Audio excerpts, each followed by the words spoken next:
Panalangin.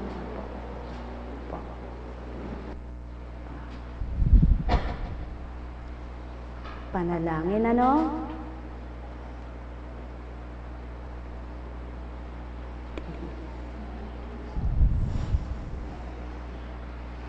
Salamat sa inyo,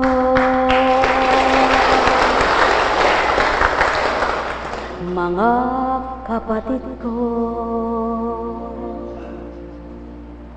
Ang tanging hiling ko, kayo'y magdarasal upang matuwa kasama nating lahat.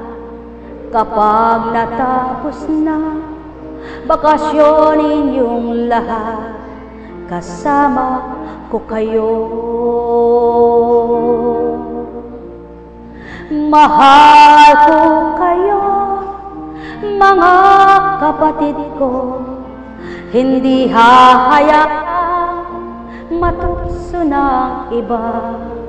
Laging kasama nyo, ngayon kailan pa man, walang katapusan. Pagtulong sa kapwa, nais ng Diyos Ama, at mag-akay na kapatid ninyong mahal. Bulag nilang mata ay inyong dampian upang makakita. Liwanag pusong mapagmahal, landasing matuwid ay inyong matahal. Kababaan ang loob, nais ng Diyos Ama, tuwa ng puso niya.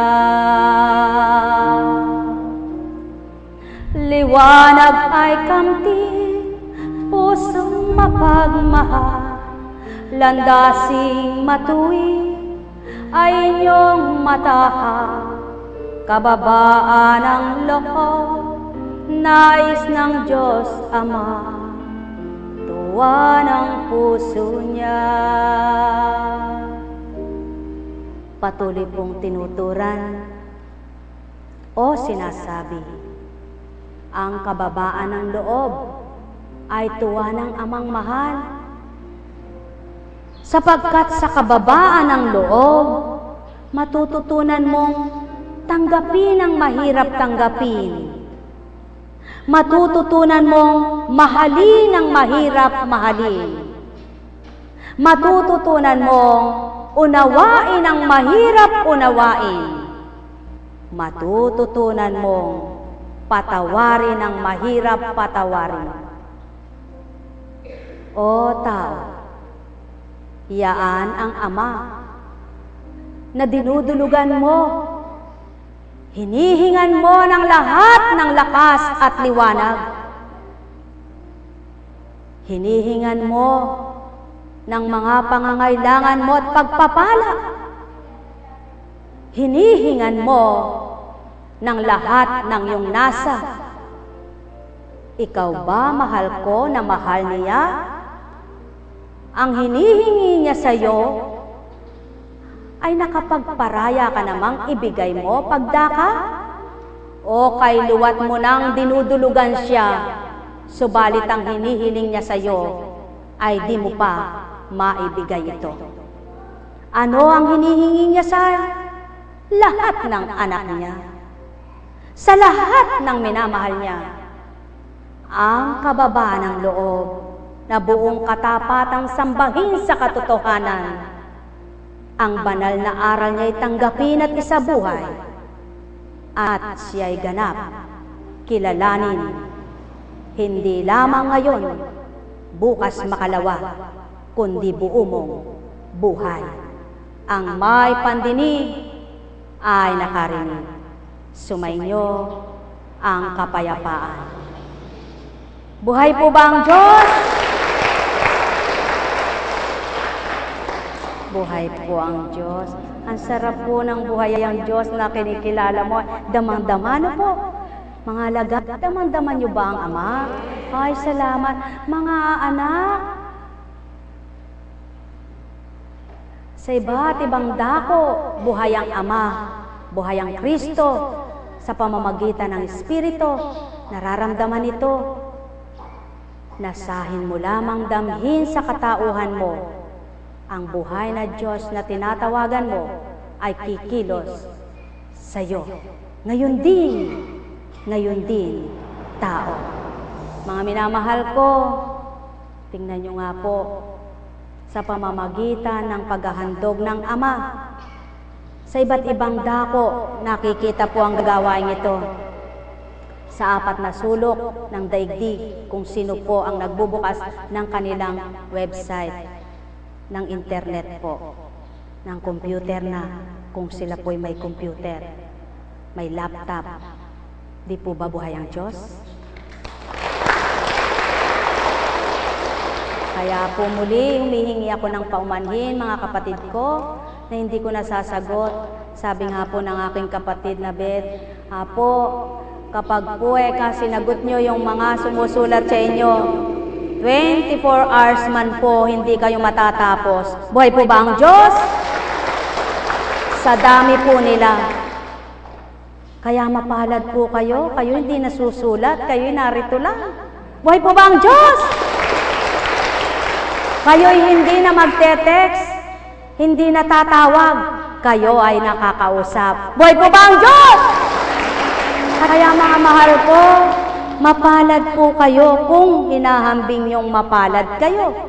Subalit walang palad kayong nararamdaman kung di nyo kinikilala ang inyong tinutunguhan ay Diyos na buhay. Magandang umaga po at sumainyo ang kapayapaan.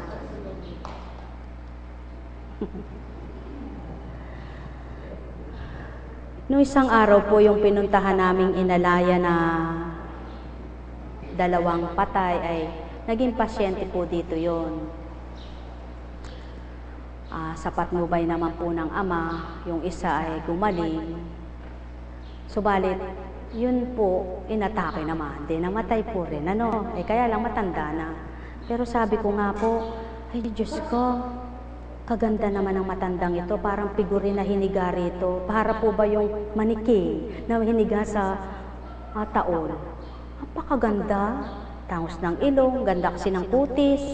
Tapos po sana kako, pag namatay kaming mga alagad, tsaka ako, ganyan kami kaganda. Buhay po ba ang Diyos? Nako, sa dati pag pinag-uusapan po yun, ay ayoko pang mamatay. Ngayon araw-araw nyo man po pag-usapan niya, kung di pa nakatakda, di kayo mamamatay. Buhay po ba ang Diyos? Nako, ano ba kayang pinag-uusapan na yan? Ayoko pa nga kang mamatay. Bakit ikaw ba ang nakatakda sa buhay mo? Ikaw ba nagtatakda ng buhay mo? Hindi ka man magsalita tungkol diyan kung oras mo na. Buhay po ba ang Diyos? At yung isa naman po, naging pasyente rin po yun. Yun po ay may cancer naman po yun. Cervical cancer. Ngayon po doon sa unay tuwan-tuwa kami.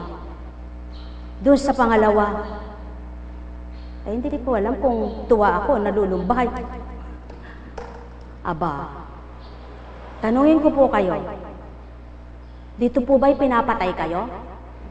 Aba, wala pa po kami pinatay. At kailan ba hindi kami mamamatay tao? Aba, kung kami po'y mamamatay tao, abay magsisiuwi na tayong lahat. Bakit po? Nakinabang na ba kami sa mga pasyente? Kami po pinapatay. Hindi po kami ang pumapatay. Bakit po? Wag po kayong magagalit, tabi-tabi po. Pinapatay po ang aming paghinga pag mabaho. Po kayong magagalit, ha? Pinapatay po ang aming pandinig kapag kayong madadda.